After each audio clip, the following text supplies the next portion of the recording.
அது என்னது மறந்துட்டாங்க. ட்வீட் பண்ணிட்டு என்னதுன்னு மனசுல யோசிச்சுட்டா அது வரல.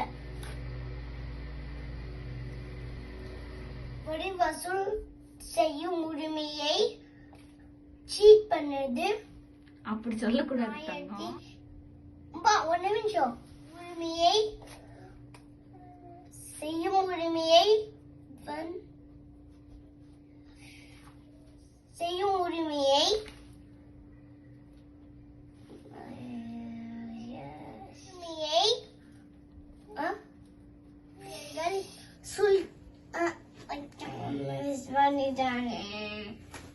அனைவருக்கும் வணக்கம்.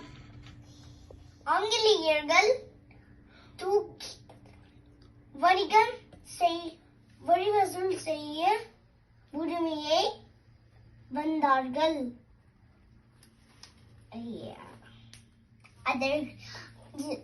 அனைவருக்கும் கொஞ்சம் கொஞ்சமாக வரி வசூல் செய்யும் உரிமையை I think என்னது